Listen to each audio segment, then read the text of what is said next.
TPCC chief గా ఎంపికైన మహేష్ కుమార్ గౌడ్ కాంగ్రెస్ అగ్రనేతల సమక్షంలో బాధ్యతలు స్వీకరించారు. గాంధీ భవన్లో రేవంత్ రెడ్డి నుంచి ఛార్జ్ తీసుకున్నారు. ఆయన నేతల మధ్య విభేదాలున్న సమయం వచ్చినప్పుడు ఐక్యంగా నిలుస్తున్నారని చెప్పారు మహేష్ గౌడ్. కాంగ్రెస్ కార్యకర్తల జోలికి వస్తే ఊరుకునేది లేదని ప్రత్యర్థులను హెచ్చరించారు సీఎం రేవంత్ రెడ్డి. 2029లో మోడీని ఓడించినప్పుడు ఫైనల్స్ గెలిచినట్లన్నారు. టీపీసీసీ చీఫ్ గా మహేష్ కుమార్ గౌడ్ ఛార్జ్ తీసుకున్నారు.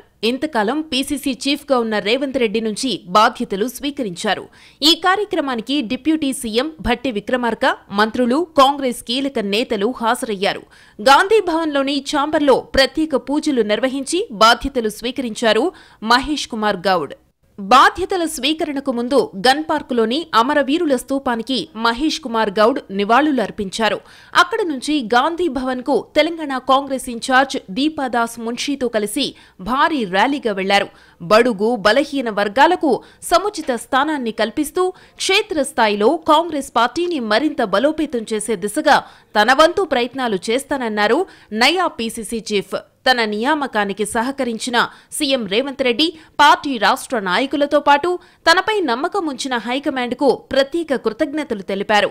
పార్టీ నేతల మధ్య సిద్ధాంతపరమైన విభేదాలున్నా సమయం వచ్చినప్పుడు తామంతా ఒకటేనన్నారు. నాకు ఆనాడు ఆ పదవి కట్టబెట్టి నన్ను జిల్లా అధ్యక్షుడిగా చేసినారు 85లో. ముఖ్యమంత్రిగా సంబోధిస్తూ మహేష్ కుమార్ గౌడ్ చాలా సౌమ్యుడు అన్నారు. ప్రజాస్వామ్యంలో ఉన్న మనకి భాష చాలా అవసరం, మంచి భాష మాట్లాడడం.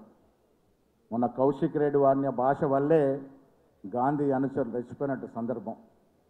మనం మర్యాదగా మాట్లాడుకుంటే మర్యాద కూడా విమర్శించుకోవచ్చు. కాంగ్రెస్ కార్యకర్తలు సౌమ్యులన్న సీఎం రేవంత్ రెడ్డి పార్టీ కార్యకర్తల జోలికి ఎవరన్నా వస్తే ఊరుకునేది లేదంటూ వార్నింగ్ ఇచ్చారు. మహేష్ గౌడ్ సౌమ్యుడనుకోవద్దని, అతని వెనుక తానున్నానని అన్నారు. మా కార్యకర్తలు ఎవరి జోలికి ఓరు, కానీ ఎవరన్నా మా జోలికి వచ్చి మా మంచితనాన్ని చేతగాని తనం అనుకుంటే చింతపండు అవుతుందని నేను చెప్పదలుచుకున్నా. మా మహేష్ గౌడ్ గారు కొంచెం సౌమ్యుడు అయి ఉండొచ్చు, కాకపోతే వెనకాల నేనున్న సంగతి మరవద్దు. డిసెంబర్లో సాధించిన విజయం కేవలం సెమీఫైనల్ మాత్రమేనన్నారు సీఎం రేవంత్. 2029లో జరిగే ఎన్నికల్లో రాహుల్ ని ప్రధాని చేసినప్పుడే ఫైనల్స్ గెలిచినట్టన్నారు. మన్నటి గెలుపు సెమీఫైనల్సే, వాస్తవంగా ఫైనల్స్ 2029లో ఉన్నాయి. ఢిల్లీ ఎర్రకోట మీద మువ్వన్నెల జెండా ఎగరేసినప్పుడే, నరేంద్ర మోడీని ఓడించి రాహుల్ గాంధీని దేశానికి ప్రధానమంత్రిని చేసినప్పుడే ఈ దేశంలో మనం ఫైనల్స్ గెలిచినట్టు మిత్రులారా. గాంధీ భవన్ నుంచి వచ్చే ఆదేశాలను ప్రభుత్వం పాటిస్తుందన్నారు డిప్యూటీ సీఎం భట్టి విక్రమార్క. కార్యకర్తలు తలెత్తుకుని పనిచేసేలా ప్రభుత్వం పనిచేస్తుందన్నారు. పార్టీలో కొత్త పాత నాయకులు కలిసి పనిచేసేలా పీసీసీ చీఫ్ మహేష్ గౌడ్ చూడాలని ఆకాంక్షించారు భట్టి విక్రమార్క.